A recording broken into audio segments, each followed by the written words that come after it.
Hey folks, welcome back. Today we are diving into the story of Richard Jewell, a man who went from national hero to public enemy number one faster than your Aunt Karen can chug a box of wine at Thanksgiving. This story has everything from heroics, media frenzy, FBI mishaps, and of course, a reminder that jumping to conclusions should probably be an Olympic sport. So grab your snacks, maybe a drink or three, and let's unravel the wild ride together. Who was Richard Jewell? Richard Allen Jewell was born on December 17, 1962 in Danville, Virginia, to Bobby and Robert White. His parents divorced when he was just 4, and Richard moved with his mom to Atlanta, Georgia. Bobby worked as an insurance claims coordinator, and young Richard grew up in a modest but loving household. As a kid, Richard wasn't exactly the life of the party. Let's just say he was more hall monitor than prom king. He loved rules, order, and a good old-fashioned sense of justice. Think Captain America, but with less super soldier serum and more awkward teenage years. His classmates nicknamed him Radar, a nod to the lovable character from MASH, who was always known for his obsessive attention to detail. Richard's love for law enforcement started young. He took it seriously, maybe a little too seriously for some people. If there was a way to enforce rules, Richard was your guy. But this drive wasn't always met with open arms. For instance, during his stint as a campus cop at Piedmont College, he'd occasionally take his job to levels best described as unnecessarily intense. One time he pulled over a faculty member for speeding. And surprise, it didn't go over well. Let's just say his career in campus security ended shortly after that. Despite setbacks, Richard's dream never wavered. He took a series of jobs in law enforcement and security, gradually earning a reputation as someone who, well, a bit overeager, was deeply committed to keeping people safe. By the time the 1996 Olympics rolled around, Richard was ready for his moment. Fast forward to July 1996 and Atlanta is buzzing. The Summer Olympics have arrived and the city is alive with excitement.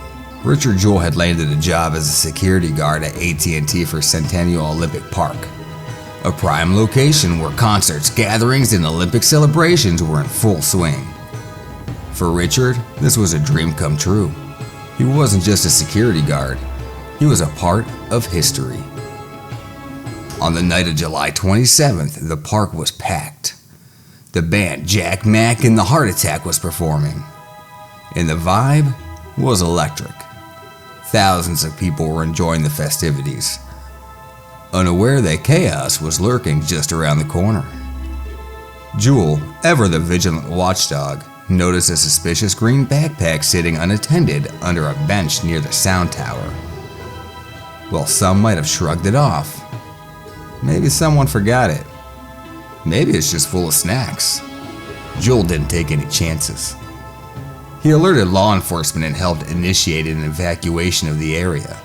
As the crowd dispersed, the bomb, a homemade device packed with nails and screws, detonated. The explosion was deafening, a terrifying reminder of how fragile safety can be.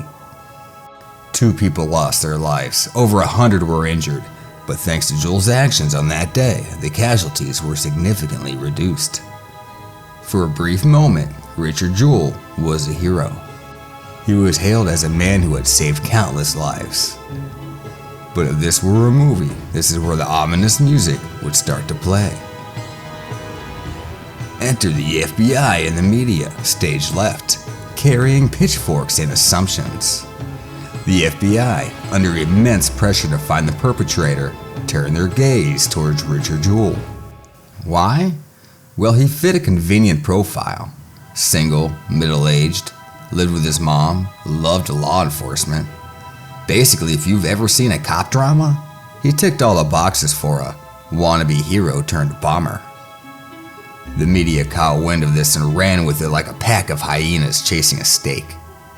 On July 30th, less than 3 days after the bombing, Jewell's name was leaked to the press.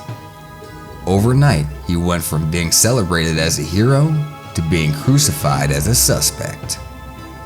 News outlets camped outside of his mother's apartment, cameras rolling as he tried to go about his life.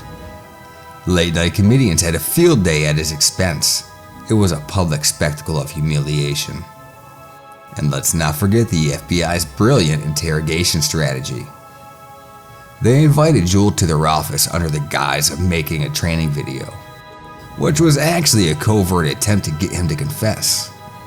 Jewell, perhaps naive but not stupid, realized what was happening and sought legal representation. His lawyer, Watson Bryant, wasn't just his legal shield, but also his biggest advocate in this uphill battle. Jewell's mother, Bobby, also became a vocal defender, appearing on TV to plead her son's case with raw emotion that resonated with the public. Here's the thing about accusing someone of being a bomber. You kinda need evidence, and in Jewell's case, there wasn't any. The FBI's evidence was circumstantial at best, ridiculous at worst. Their case hinged on profiling, conjecture, and, well, vibes. There were no fingerprints on the bomb components linking Jewell, no witness placing him anywhere suspicious, no motive, nada, zilch. As the weeks dragged on, the public's opinion began to shift. Questions arose about the FBI's tactics and the media's rush to judgment. By October, the FBI formally cleared Jewell, but by then, the damage had been done. His reputation was in tatters. His life irrevocably changed. The humiliation, the invasion of privacy, and the constant scrutiny left scars that never fully healed. After being exonerated, Jewell's life didn't exactly return to normal. He attempted to rebuild his career, taking jobs in law enforcement, including as a sheriff's deputy in Georgia. Despite his love for the field, the weight of his ordeal followed him everywhere. Jewell sued several media outlets for defamation, including NBC and the Atlanta Journal-Constitution. While some settlements were reached, the fight took a toll on his finances and mental health. Jewell also struggled with his health, battling diabetes and related complications. In 1998, he married Dana Jewell, a social worker who provided a much-needed anchor of support. The two shared a quiet life together, but the shadow of the 1996 bombing loomed large. Despite the challenges, Jewell found solace in speaking about his experiences. He became an advocate for those falsely accused, emphasizing the importance of due process and ethical journalism. His story became a powerful cautionary tale about the dangers of media sensationalism and flawed investigations.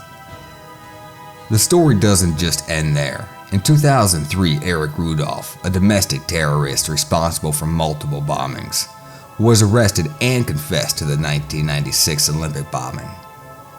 Richard Jewell was fully exonerated, but the vindication was bittersweet. Jewell passed away in 2007 at the age of 44 from heart failure.